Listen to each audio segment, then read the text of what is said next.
Welcome back to the AI Policy Podcast. I'm Matt Mand, and today Greg Allen and I will be covering all the latest updates in the Pentagon-Anthropic clash, as well as how AI is shaping the war in Iran. Greg, thanks for joining me. Great to be here. Well, we usually don't discuss the same topic 2 episodes in a row, but so much has happened in the Anthropic Pentagon saga since our last recording, so we had to. Greg, you've been on a whirlwind media circuit, doing interviews with Bloomberg, CNBC, ABC, BBC, Fox News, Wall Street Journal, Washington Post, and a long-form podcast interview with Ben Thompson of Stratechery. So help our audience get up to date here. Where did we leave off in our last episode, and what has happened since? Well, I think a ton has happened, and one thing that's important to know is even though there's a lot of information in the public domain, not all of it is correct. There was a New York Times Daily episode about this topic, and most of it was good, but they got some important details wrong, such as saying that Anthropic's views towards both lethal autonomous weapons without human oversight and domestic surveillance are of the not never, but not now claim. And that is actually only true of Anthropic's position towards lethal autonomous weapons without human oversight. That is not characteristic of their opinion vis-a-vis mass domestic surveillance. In that regard, they never want to do it. It's not about the reliability of the technology. It's about their moral beliefs on the use of the technology, regardless of its reliability level. So there's a lot of inaccurate information out there. To the extent that we can, we're going to try and provide the best sort of soup to nuts overview of where we've been, where we are, and where we're likely going in this, which, as the episode title suggests, is 2 shockingly contradictory places.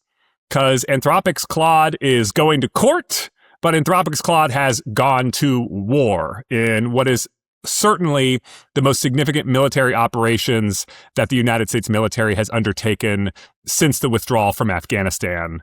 It's just an incredible time to be alive, and really shocking just for me in my career, because I remember, 10 years ago when I was saying AI and national security, it's going to be a big deal. And then you fast forward to today and it is a big deal.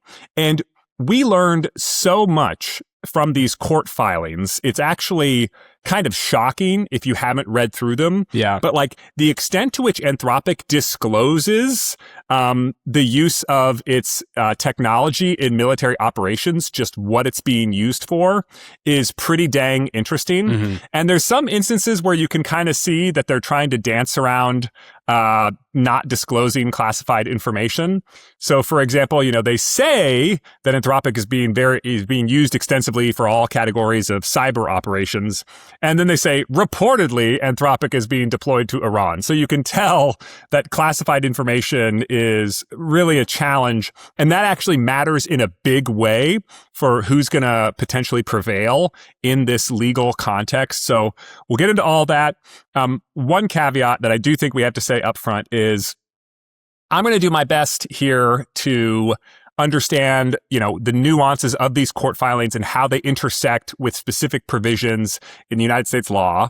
But I'm not a lawyer. Yeah, neither am I. So even as I was just, saying how you can't trust everything you hear in the news about these complicated issues and saying you should listen to us instead, now let me directly contradict myself. I'm going to give you my best understanding of the situation, which may be faulty in certain circumstances, but again, to the best of my understanding. So sure. That's that. Now, Matt, I believe you asked what exactly has happened. Yeah, where have we been? You said where have we been, where we are now, and where we're going. So let's start with the first one of those. Yeah, so our last episode on this topic was February 25th, and that was right after Secretary of War Pete Hegseth had presented Anthropic CEO Dario Amodei with the so-called ultimatum. And that was where Axios reported that, quote, Hegseth told Amodei in a tense meeting on Tuesday that the Pentagon will either cut ties and declare Anthropic a supply chain risk or invoke the Defense Production Act to force the company to tailor its models to the military's needs. And Anthropic had until Friday, February 27th, to respond.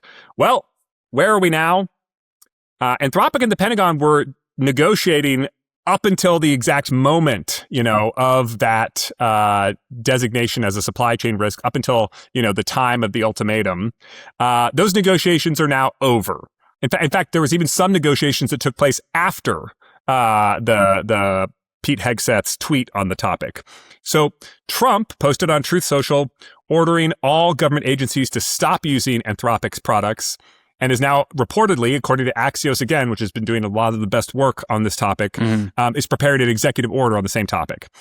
Secretary of War Pete Hegseth has not just had this tweet, which he has framed as a final decision prohibiting Anthropic from being used across basically anybody who does business with the Department of War in any way cannot do business with Anthropic in any way. That's how the tweet is framed. Yeah. But then there's also been the formal letter sent to Dario and Anthropic, formally designating them a supply chain risk, which is not quite as broad as what's in the tweet. Yeah. But from the perspective of Anthropic's court filings, the Trump Truth Social post, the Hegseth tweet, and the official supply chain risk designation all matter in a big way to the sort of legal case that Anthropic is bringing. So even though some actors in the ecosystem are ignoring the Truth Social post and ignoring Hegseth's tweet and focusing on this SCR designation, that's actually not the legal strategy that Anthropic is taking here. And we'll see that's going to be really important. So these lawsuits, there's now one in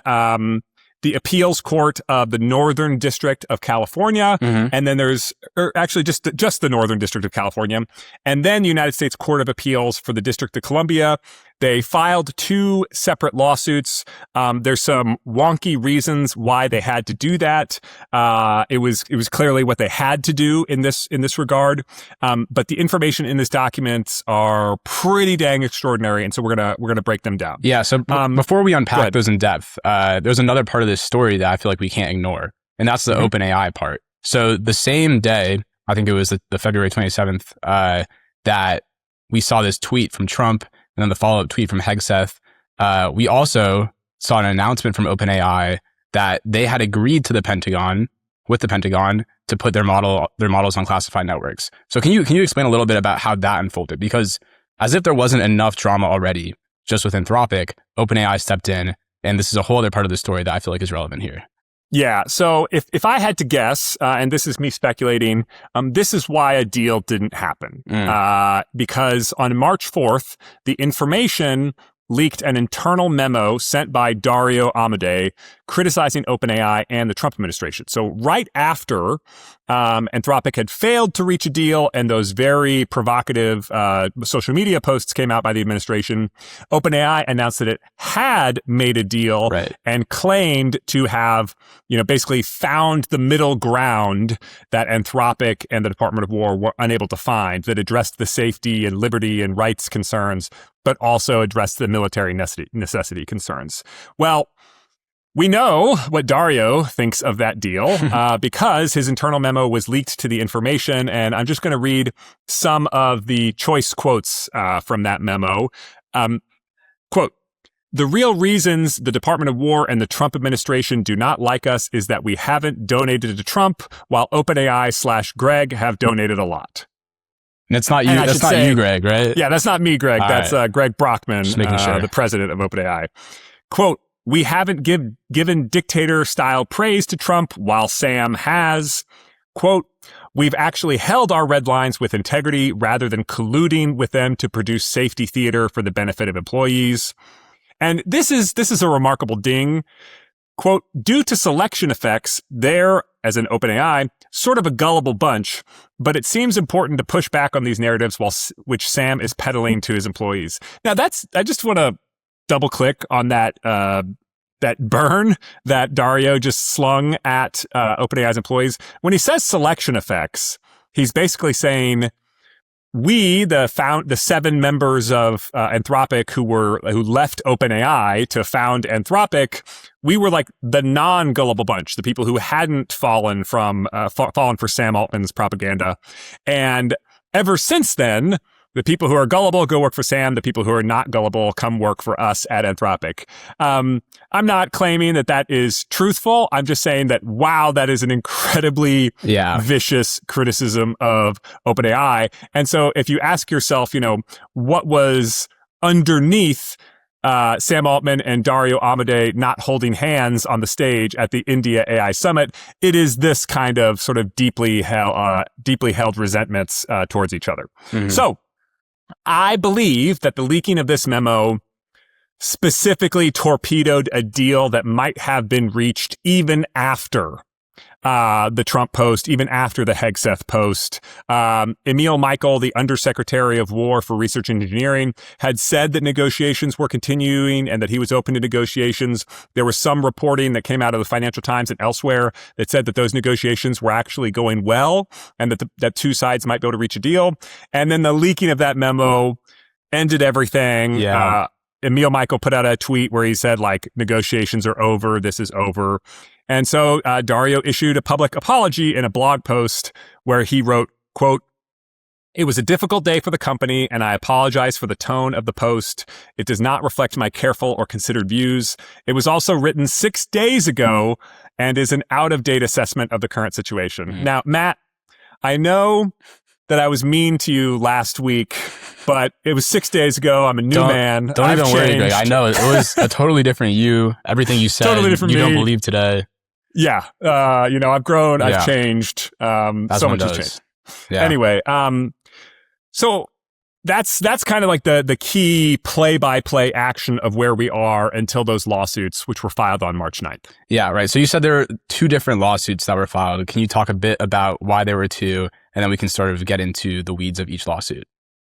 Yeah, so the existence of two lawsuits directly pertains to Anthropic's legal strategy in fighting this determination by the Department of War and the broader action by President Trump and Pete Hegseth on social media. So in the actual letter from Hegseth to Amodei, it says that he is invoking the authorities under 41 United States Code 4713, right? Section 4713. Now, what's interesting is that Section 4713 derives from federal law that actually is a case in which Congress has limited the opportunities for judicial review. Mm. Now, this is not as crazy as it sounds, right? Let's imagine the most extreme straw man case here for a second. Let's say we're not talking about Anthropic. Let's say we're talking about Huawei. And let's say that the way that the Department of War knows that Huawei is a supply chain risk is that they have, bounced a satellite laser off the moon to hack into Xi Jinping's phone, and they tapped a call between Xi Jinping and the chairman of Huawei, Ren Zhengfei, in which Ren Zhengfei says, "Blah ha ha ha, I have infrastructure inside the DoD, and I'm going to use it to destroy them," right? Well, you definitely don't want to be in a situation where the Department of War has to, in public court filings, say, we know how to hack Xi Jinping's phone by using this awesome satellite, which bounces a laser off the moon, right? They don't want to disclose the existence of that technology. They don't want to disclose the existence of that surveillance operation. They don't want to disclose what they've learned from that surveillance operation. So those are all pretty reasonable justifications in which Congress has written the Supply Chain Risk Authority such that the judicial review is limited to only one court, which is the United States Court of Appeals for the District of Columbia Circuit. That's a court that actually is equipped to handle classified information. And in a way that I would be kind of scared if I was Anthropic, it's a one-way presentation of evidence. So the Department of War can present classified evidence to the court. Anthropic has no right whatsoever to review that classified evidence. So again, using the straw man Huawei example, why might that be a good idea? Well, it's not enough that the evidence merely not be made public. It has to be not made available to Huawei, because if we know that Huawei is a front for the Chinese intelligence services and military, you don't want to disclose to them, even if you don't disclose publicly. In fact, disclosing to them is just as bad as disclosing publicly, because you're directly giving it to the adversary. So the law in question restricts Anthropic's opportunities for judicial review for this authority that was invoked in this letter under Section 4713, and basically says it has to go to that court. And the first thing that court has to decide is whether or not the Department of War has a reasonable case here for restricting judicial review. Now, the second court filing, which is the Northern District of California court filing, I mean, for those of you watching on video, I'm holding them both up here. This one is 48 pages. The other one is 13 pages. And that's because the meat of Anthropic's complaint, the much more diverse set of complaints and requests for legal redress, are in this Northern California court. And here's the interesting legal argument that Anthropic is basically making. They're saying, okay, the law says that harms related to Section 4713 have to go through the United States Court of Appeals for the DC Circuit. Fine. But we have been harmed in many other ways besides just that 4713 filing. And the harms come from the Truth Social post, from Secretary Hegseth's tweet, and not just from the official letter. Now, what's interesting here is the evidence in this is like extraordinary. It's like what really came to mind as I was reading it, and again with the caveat that I'm not a lawyer. What came to mind is that scene from Wolf of Wall Street where the FBI is going up to Leonardo DiCaprio and they're basically saying, "This is a Grenada," you know. It's like the U.S. invasion of Grenada, where our military is colossal and you're an insect, and the war is basically over the millisecond we decide to fight it because we're so much more powerful. Like, there is a lot of really powerful argumentation and evidence in this Northern District of California. But the first argument that Anthropic has to win is that they have the right to even have a case in Northern California. Well, what are they asking for in Northern California? Because the first is a judicial review case. What is this one? Yeah. So again and again, what they're asking for is what's called a preliminary injunction. And a preliminary injunction is where you basically argue before the court that the harm that you are suffering is so severe, so urgent, and so unredressable that the action in question has to be stopped even before the trial is over. So what they're essentially saying is like, look, we're probably going to be at war in court. I shouldn't say at war, given the context. We're going to be fighting this out in court for years. Those years could be life or death for Anthropic, and their arguments are so weak and our arguments are so strong that you should not let the executive branch succeed in taking these actions, even for the duration of the court proceedings. Now, maybe at the end of the several years, there will be some kind of finding that the Department of War is correct, that Anthropic is wrong, and the preliminary injunction will be overturned. But what Anthropic is basically saying is that the evidence in this case is so one-sided that you should block the executive branch's actions even before the overall court proceedings have concluded. And that's why you see in this filing a constant reference not just to dramatic harms, but to irreparable harms.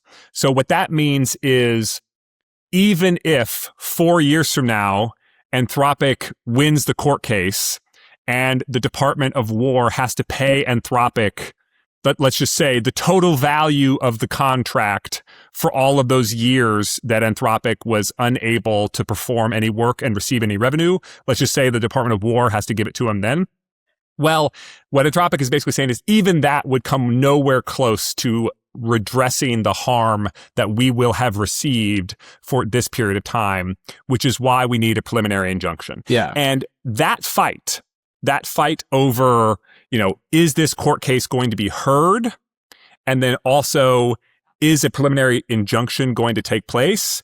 That could happen in a matter of weeks, right? Like that could be somewhere in the 2 to 8 weeks time frame.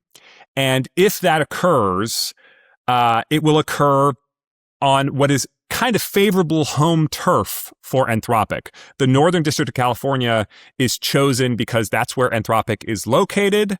Those are justices that historically have been more skeptical of this administration and the arguments that it tends to make in court. And here's the other thing, right? What if the United States District Court of California finds that they do have standing to hear this case and that the suit can proceed and there's a preliminary injunction, while simultaneously the United States Court of Appeals for the District of Columbia Circuit finds actually we have exclusive authority in this matter because the only real things that have taken place are these 4713 actions and we have exclusive jurisdiction for that stuff. So now you'd have two conflicting court rulings. Yeah. And this very plausibly could be headed to the Supreme Court. Interesting. It's really, yeah, I mean, you've heard me going on for maybe too long about it, but like it expresses the stakes here and the complexity here and just how much hinges upon these sort of legal determinations. Yeah, well, I want you to go on a little bit longer and tell me about some of the claims that Anthropic makes in the second lawsuit, the one that was filed in California. Yeah, so I think what's really interesting is, you've heard a lot of people in the media being quoted anonymously saying stuff about, Anthropic is used for X in the military, Anthropic is used for Y in the military, or, Pete Hegseth said this in a private meeting. What's interesting is that like all of this is submitted under oath. I think it's submitted under oath. It's definitely illegal to lie, knowingly lie in a court filing like this. So you get attested quotes of what Pete Hegseth said in that private meeting with Dario Amodei. Now, it's not impossible that Anthropic could lie in this court filing about what Pete Hegseth did, but they're lying in a way that could put people in jail, or certainly to be fined or found in contempt of court, or I don't know. But like the point is, it's a much bigger deal. They have a lot of disincentives to lie. Yeah, it's a much bigger deal to lie in a court filing than to lie in a tweet. And so what did, according to this court filing, Pete Hegseth say? He said that Anthropic's military capabilities are exquisite. That's a quote, exquisite. And that the Department of Defense, this is not a quote, loves what they're getting from Anthropic. That it is like the leading overall AI capabilities. And then Anthropic has been really important, in a ton of very important military operations. So that's the kind of thing that like Dario was not going to go on cable news and say, hey, Pete Hegseth, said that we were exquisite. But now that it has gone to court, all of those kinds of details are relevant factual information for who should win this court case.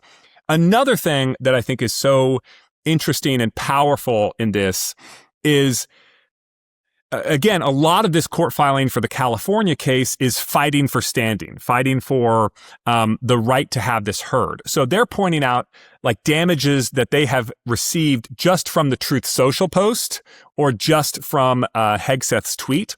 And I think those are genuine. I mean, I've heard from people who were traveling abroad and meeting with foreign government officials, and those foreign government officials saying, oh, I guess we can't work with Anthropic anymore now that they're subject to American sanctions, because their mental model is like Huawei or buying Russian oil style sanctions. And so the key here is that Anthropic can be harmed by tweets, even if those tweets exceed legal authorities because the perception of those legal authorities can themselves perpetrate harm to the company, and those harms might be irreparable.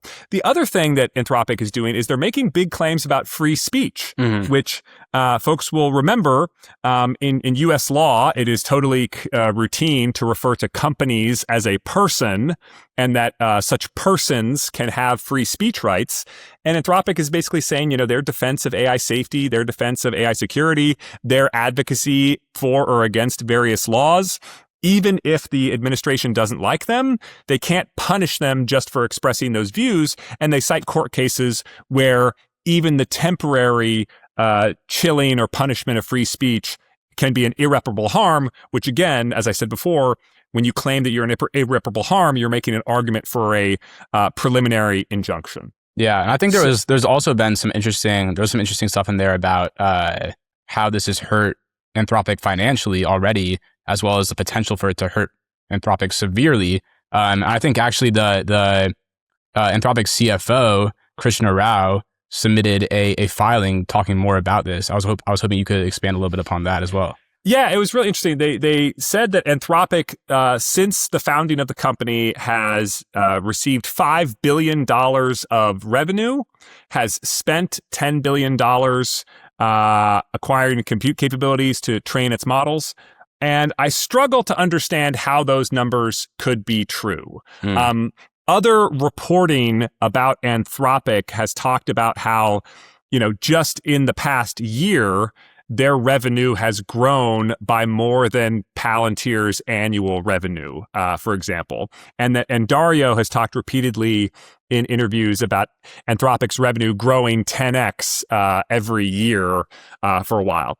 So I don't believe that Anthropic is lying in that. I think what's happening here, and this is again me speculating, is a difference between revenue as it is recognized on formal accounting statements. So just for folks who never went to business school, you can't recognize revenue until you've finished delivering the service.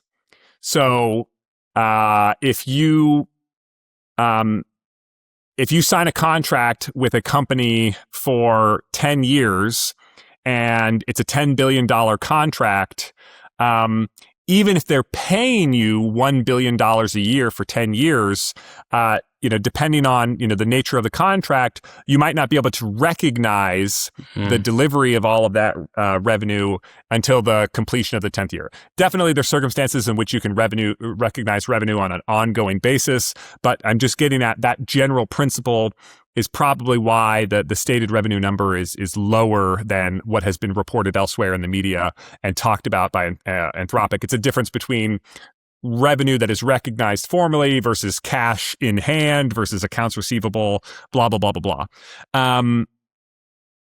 But Anthropic is basically saying that that the harm is not just the harm that we have received from a loss of revenue from the Department of War on this contract that has a $200 million ceiling, nor is it just a harm from all the additional revenue that we might receive from the Department of War, nor is it the harm that we've received from all federal customers. They're citing the harms as Pete Hegseth said them in the tweet, which is to say that any commercial entity that does any business with the Department of War cannot do business with Anthropic. Right. Now, what's interesting is that that's actually farther than some key companies are going in their own legal reading of the circumstances. So Google, Microsoft, and AWS, Amazon, have all said that their interpretation of the events is that this memo, the letter that Hegseth sent to Anthropic, that is the legally binding document. And that document is more narrow. It just says that it covers all Department of War procurements. So basically, when Microsoft is working on something that's going to be shipped to the Department of War, they can't use Anthropic. When Microsoft is working on something that's going to be shipped to, U.S. Steel Corporation, they can use Anthropic. that's like what Microsoft's lawyers are interpreting. Yes. So as relevant here. Unlike Pete Hegseth's tweet, they're saying, look, we can use Anthropic's models in commercial applications, whereas Pete Hegseth had explicitly said that they wouldn't be able to use it. Okay. But what Anthropic is claiming is that not all of their customers are acting under those assumptions. Yeah. They have customers, and even Lockheed has said this. Lockheed Martin, which is a major U.S. government contractor, has said that they're pulling Anthropic out of their technology stack everywhere. Now, like 99% of Lockheed Martin's business is with the U.S. federal government. Yeah. But the point remains is that like that is evidence of some kind of chilling impact coming from the president's Truth Social post and from Hegseth's tweet that goes farther than that formal letter. And again, because the letter is the one invoking the 4713 authorities, the 4713 authorities have the opportunity to limit judicial review to the DC Court of Appeals. It is very important for Anthropic that they show harm that goes from the government's actions that went beyond those 4713 actions, because that is what gives them permission to sue in a different court on more broader grounds with more opportunity for judicial review. Yeah. And there's also one other part to this, these lawsuits that I want to talk about, which is that Anthropic is not only arguing that the supply chain risk designation was illegal, it's also arguing against Trump's directive and I guess potential executive order that all government agencies cite here. They cite here that HHS, the Department of State, has ordered agencies to rip Anthropic out. They've already started, moving Claude out of the ecosystem. And supposedly, according to Axios, an executive order is coming on these grounds. Now, if that executive order comes out, again, that's probably not going to be under 4713 authorities, which would give, Anthropic another opportunity to sue. So this is why I say that if Anthropic can get standing, my amateurish read of their filing is that they have a strong case and that they're likely to win if they can win the right to be heard in court. Yeah. Well, Greg, you and I are think tank bums, and we spend all day scrolling on Twitter and Substack.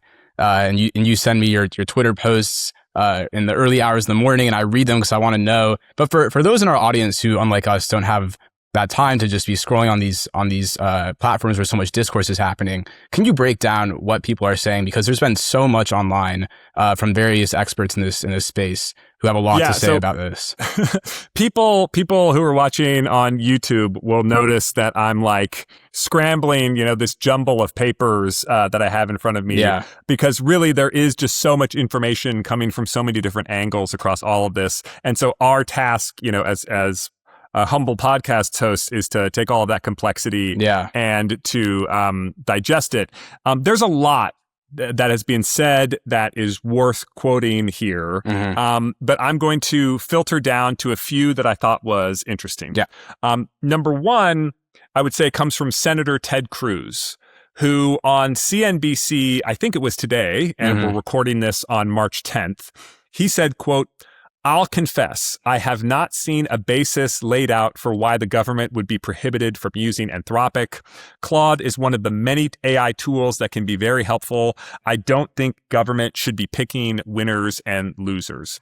So that's interesting. I mean, you've got now Republicans in the Senate not viciously criticizing what the Trump administration is doing here, but basically saying that they don't see it. And again, like, that's actually important in and of itself, because part of the Anthropic legal filing relates to violations of the Administrative Procedure Act, which basically says that executive actions done in violation in the absence of legislatively required procedural steps are invalid. And one of the required legislative steps was notifying Congress before you take the relevant action. So like, if Ted Cruz is like, I haven't seen a credible justification, well, if that's because the Department of War never attempted to give them one, that would be, something they could really do it. Sure. So that's one thing that I thought was interesting, because there's already been quite a lot of vicious criticisms from Democrats in Congress. But the fact that you're seeing it come from close Trump allies like Ted Cruz. And Ted Cruz was very involved on the anti-state regulation agenda, right? Earlier in Yes. 2025, which Anthropic was an opponent for. And so you would have thought that they would be on opposite sides of things. So it's pretty significant he's coming out here and saying this. Yes, and Ted Cruz also notably has fought with this administration on free speech issues previously. So, Anthropic is suing that their speech rights have been violated. Ted Cruz went on a lot of conservative podcasts, including, I think, his own podcast, because he has one, and said that when Jimmy Kimmel, a late-night talk show host on ABC, was temporarily suspended for comments made that the Trump administration viciously criticized and that the FCC, threatened some retaliation for. Ted Cruz was one of the big defenders, not of what Jimmy Kimmel said, but of his right to say it. And that was, I think, an important moment in terms of congressional Republicans pushing back on the administration. So here is Ted Cruz again, being a notable voice on this topic, pushing back against the administration. A second voice that I think is, of course, important is Emil Michael, the Undersecretary of War for Research and Engineering. He went on the All In podcast, which is an influential podcast in the tech right. And he had a question where he was asked in response to why Anthropic and the Pentagon didn't simply end the contract. Emil said, quote, "I don't view it as punitive, and I'll tell you why. If their model has this policy bias, let's call it based on their constitution, their culture, their people, and so on, I don't want Lockheed Martin using their model to design weapons for me. If Boeing wants to use it to build fighter jets, I can't have that because I don't trust what the outputs may be because they're so wedded to their own policy preferences." Very, very interesting there, because that it's really not the same justification that we heard from the administration elsewhere. And then finally, I think one thing that is super interesting, this is something that Michael said. Emil Michael also did an interview with Pirate Wires, which is a new technology journalism outlet that has a lot of right-leaning political inspiration. And he said this, he was asked, by the reporter, has the bridge between Anthropic and the Pentagon been totally burned? Here's what he said, quote, "I have a responsibility to the Department of War, and if there was a way to ensure that we had the best technology, I have no ego about it. But they have to re-earn the trust, be reliable, prove to us they could be a long-term partner, because as we use AI more and more in what we do, like every big organization does, we've got to have long-term trust. That's the basic principle. And they'd have to prove that. But if that was provable, I can't speak for the secretary or the president, but I would be open-minded. I mean, look, I'm a deal guy." He's a deal guy. So here's the thing. His open-mindedness, and Dean Ball, who's a former senior advisor for the Trump White House, the second Trump administration, on AI stuff, he's pointed out that this claim that they're still open to a deal deeply undermines the security justification, right? Go back to the Huawei straw man example I gave, right? Where there's super secret classified evidence proving that this company is super duper unreliable. Well, if there was such super duper classified evidence proving that Anthropic was unreliable, why would Emil Michael still be open to bringing them back in?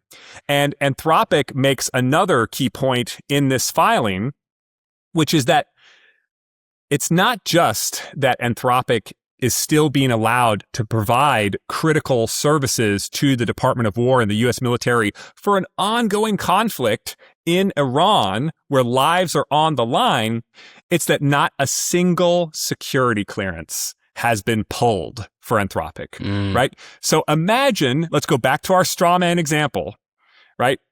Huawei is in the Department of Defense's infrastructure, and the Department of Defense says, oh, wow, based on this super secret classified evidence, we've determined that Huawei is a security risk, but we're going to let every Huawei employee keep their security clearance. For 6 months. And we're going to, well, the security clearances might even go longer than 6 months. Who knows? Yeah. But we're going to let them continue doing work in the middle of a war for 6 months. I mean, it's a very, very tough case to make, I would say. I would not want to be the lawyer defending that position in court. And that's kind of where the Trump administration finds itself. Yeah. So let me say also what Dean Ball said, because he argued pretty dramatically on his own Substack, in The Atlantic, and on the Ezra Klein podcast. It was really dramatic. Here's what he said in Substack. Quote, I consider the events of the last week a kind of death rattle of the old American Republic, the outward expression of a body that has thrown in the towel. And it goes on to say, essentially, the United States Secretary of War announced his intention to commit corporate murder. The fact that his shot is unlikely to be lethal, only very bloody, does not change the message sent to every investor and corporation in America. Do business on our terms, or we will end your business.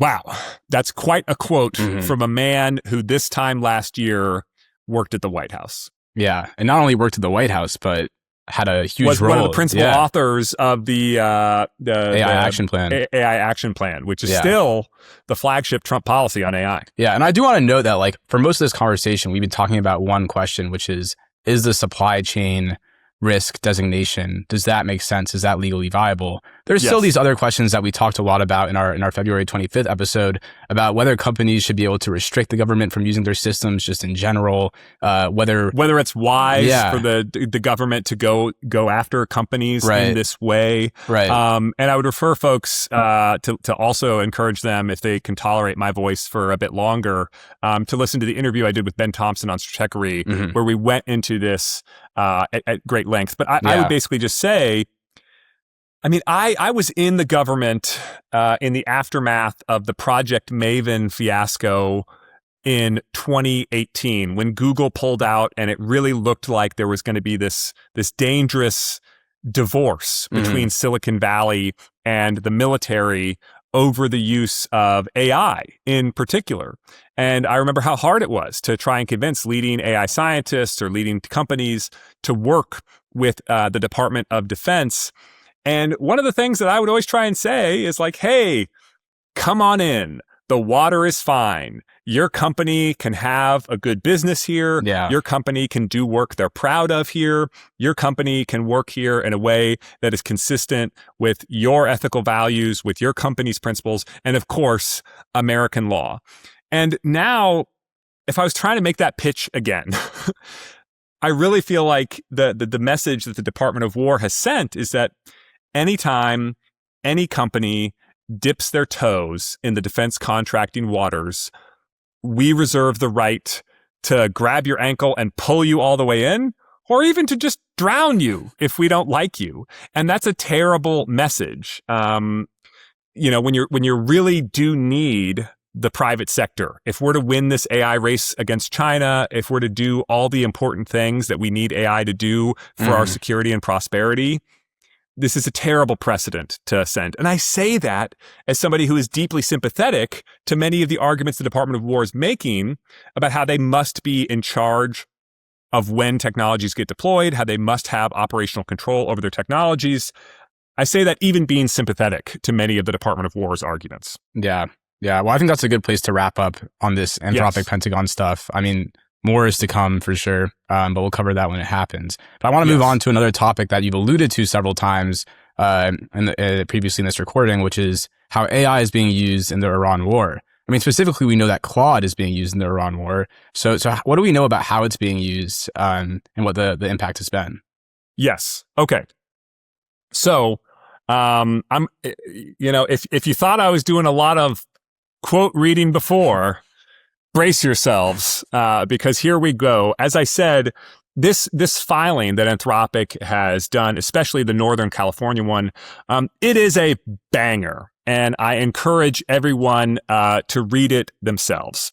But we've got a really interesting pattern of facts. Some of this was already available in public, and Anthropic has just helpfully sort of synthesized all of it. Other stuff was not public or was only, provided by anonymous sources on background and now is public. So there's a few things. Here we go. From page 13. Anthropic has also developed specialized Claude Gov models tailored specifically for the national security context. These models have been built based on direct feedback from national security agencies to address real-world requirements like improved handling of classified information, enhanced proficiency in critical languages, and sophisticated analysis of cybersecurity data. Claude Gov models undergo rigorous safety testing consistent with Anthropic's commitment to responsible AI.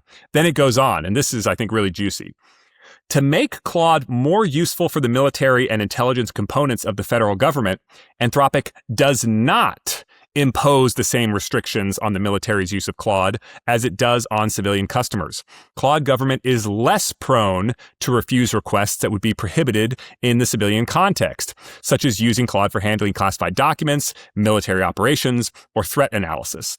Anthropic's terms in its existing contracts with the government also recognize the government's unique needs and capabilities. For example, Anthropic's government-specific addendum to the usage policy permits Claude to be used to analyze lawfully collected foreign intelligence information, which would not be permitted under the usage policy for civilian users. So, I mean, you've got a lot there, right? It basically says out loud what a lot of people have been saying in the background, which is that the intelligence community is hoovering up a ton of information and they're feeding it into Claude, and what they're getting on the back end is awesome.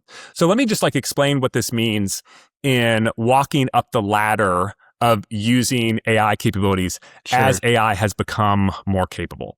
So when I was in the military, AI was a synonym for machine learning, and nobody was using a large language model anywhere to do anything interesting. So what were machine learning capabilities that might be interesting? Well, we've talked about this before on the podcast. In the context of Ukraine, there's a lot of intercepted Russian radio communications. And what machine learning with speech recognition, which back in 2017, nobody questioned that speech recognition was AI. Nobody questioned that facial recognition was AI. Now these terms have sort of been demoted and they're no longer AI. But at the time, they were seen as really cool, cutting edge technologies. So speech recognition allows you to take all that intercepted Russian audio, which normally you would have to have a Russian linguist listen to it at the rate of 1 minute per minute to convert that spoken stuff into text stuff. And the text stuff is a lot more useful because you can then search it, right, for critical keywords, et cetera, et cetera. Mm-hmm. But what this, I think this is hinting at is that we're no longer just using the AI to convert audio into text. We are now using the AI to read all of the text at once or read all of the audio at once and connect dots in really important ways. So we can sort of say hey, these conversations, appear to be talking about some important location of something that we might want to blow up. These, intercepted audio talks about patterns of life that we might be able to use to infer importance of things.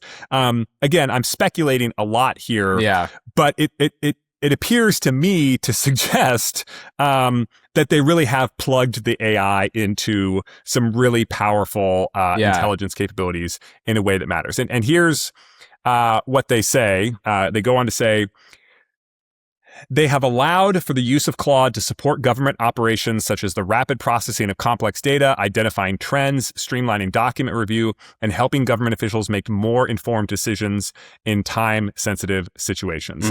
I realize some of that sounds pretty blasé, but I can kind of read between the lines here. They're doing important military work. They're doing important intelligence work. We also have some good reporting, I think, from the Washington Post that goes a little bit more in depth about how this has helped the military operation in Iran so far. Yes. So one thing that I think is important to note just about the overall situation in Iran is that Iran has a lot more missiles and what you might call pseudo-missile drones than America and our allies have missile interceptors. So what that means is if Iran is permitted to shoot all of their missiles, that's a really bad day for America and its allies because we are nowhere near being able to shoot down everything that they can shoot at us. So just from a military strategy perspective, it is very, very important for the United States military to blow those missiles up, to blow those drones up on the ground, not in the air. And similarly, it is very, very important that we blow up the launchers for those missiles and the launchers for those drones on the ground before they can start shooting them in the air. And that is like the sort of critical phase of the war that we are in, is blowing up all the launchers we can find and blowing up all the missiles that we can find. The problem is that Iran has done a lot of stuff to hide where their missiles are stored, to hide where their launchers are. And a lot of their launchers are mobile, right? They're like a truck. So they drive out of a cave or they drive out of some kind of underground bunker, and then they're moving very, very fast. And the United States military, for a very long time, has had an intelligence problem of an asymmetry between the amount of data that we can collect and the amount of data that we can analyze. And when I was in the military, AI for analyzing satellite images or AI for analyzing drone images, it was used for comparatively humble use cases, right? We would say, there are 100 vehicles in this picture. Or, we would say, this picture is of empty ocean. This picture has a warship in it. Human analyst, I recommend you look at these pictures first.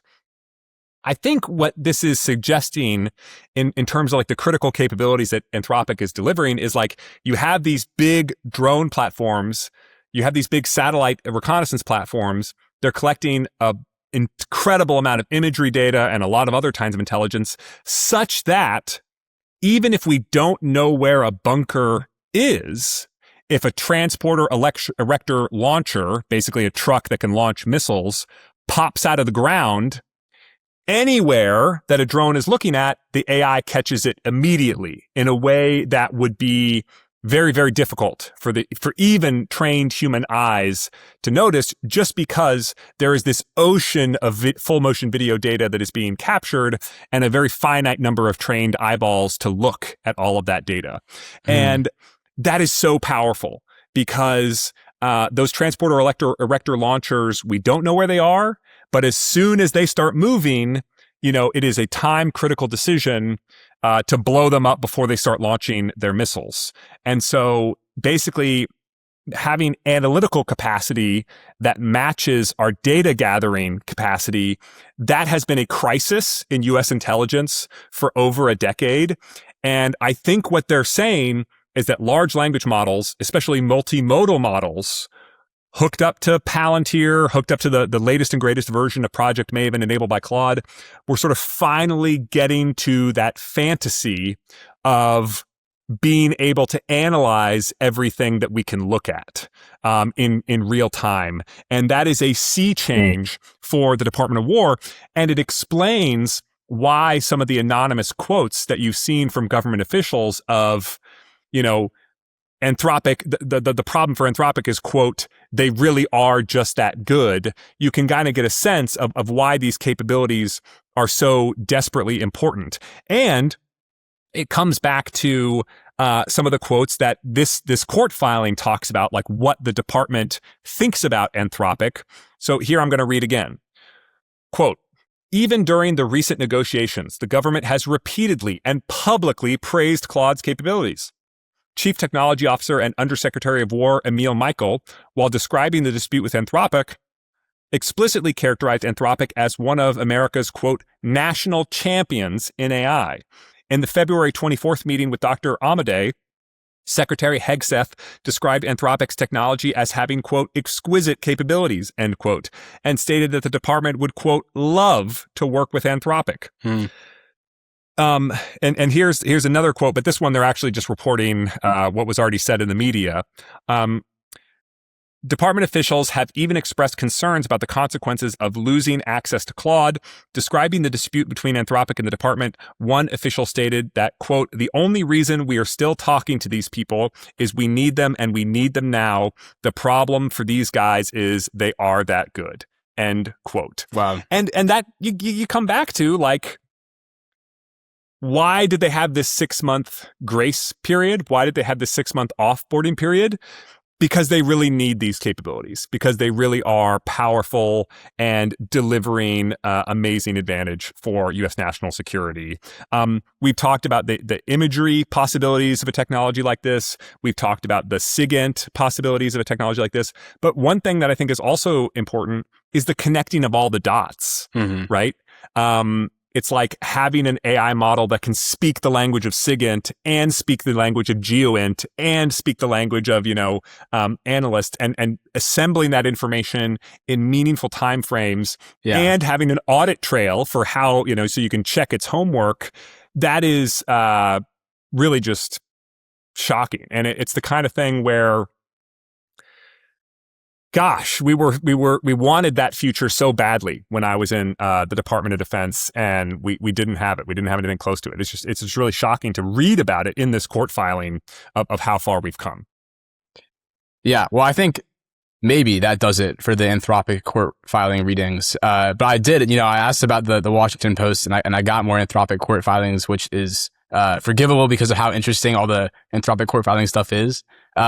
But I want to get to this Washington Post article because I think there's some really interesting stuff in there about specifically Maven Smart Systems. But could you talk a little bit more about what they're talking about in this article? Yeah. You're totally right to bring us back here. The filings are really juicy, but there's also some juicy stuff coming out in the journalism right now. So let's just use a few key quotes from some important Washington Post articles. So, quote, "In order to strike a blistering 1,000 targets in the first 24 hours of its attack on Iran, the U.S. military leveraged the most advanced artificial intelligence it's ever used in warfare, a tool that could be difficult for the Pentagon to give up even as it severs ties with the company that created it."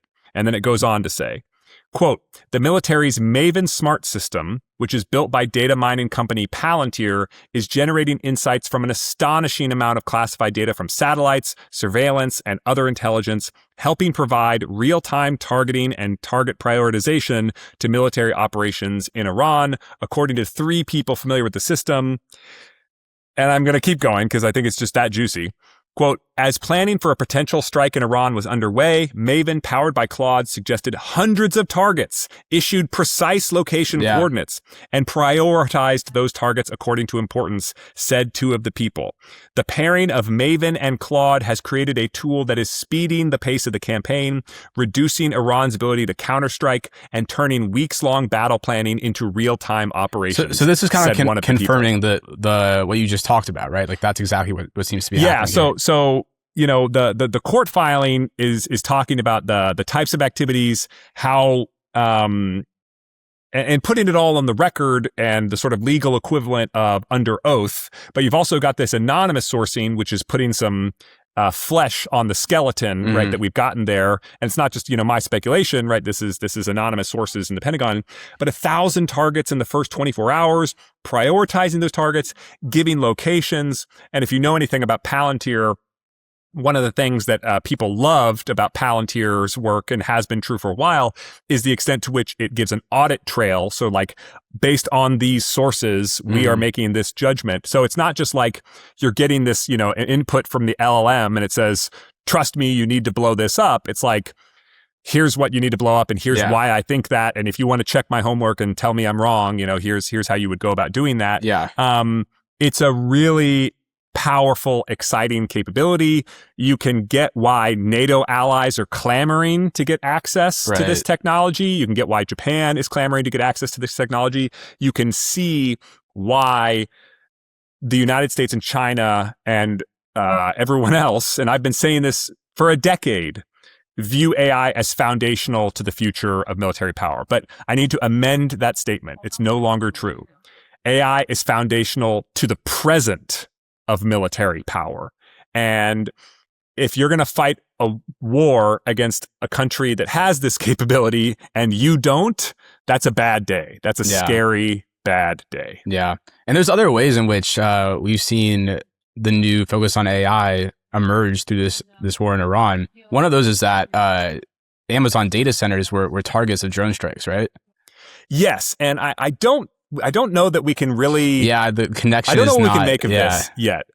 It's a really interesting fact. Mhm. We don't know what was in Iran's head as they did this. Like, okay, so here's the reporting that we have, which is from a March 2nd Reuters article. Some of Amazon's, quote, data centers in the United Arab Emirates and Bahrain were damaged by drone strikes in the Middle East conflict, disrupting cloud services and making a recovery prolonged.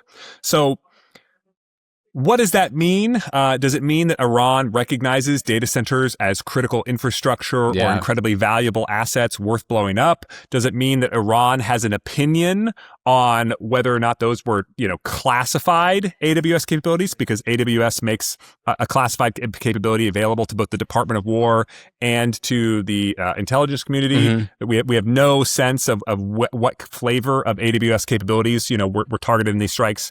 And even if they were targeted, whether that was successful.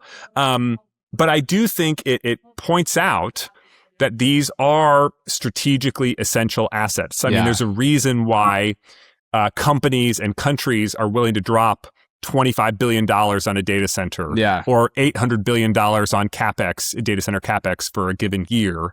And maybe the Iranian specific attack in this instance was not an especially thing.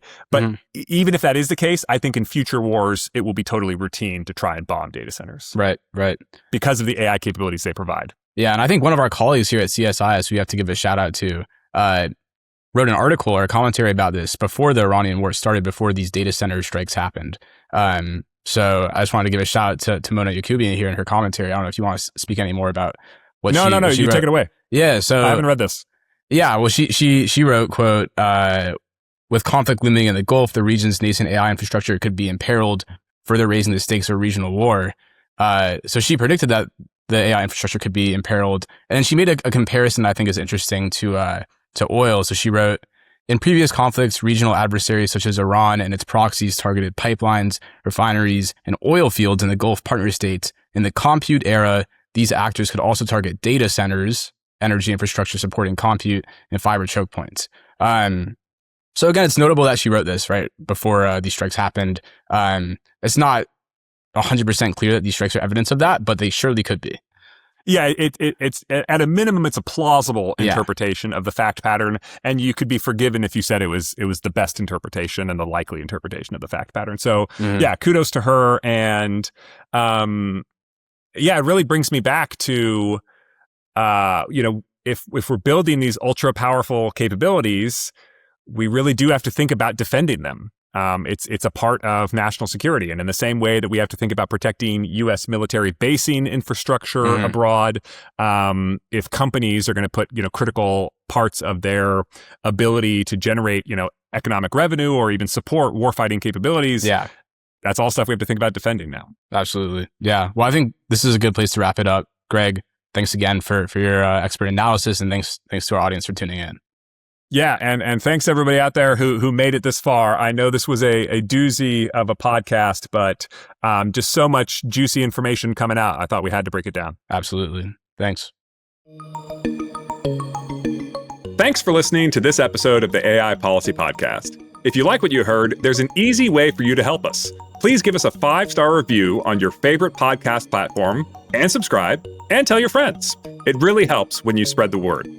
This podcast was produced by Sarah Baker, Sadie McCullough, and Matt Mand. See you next time.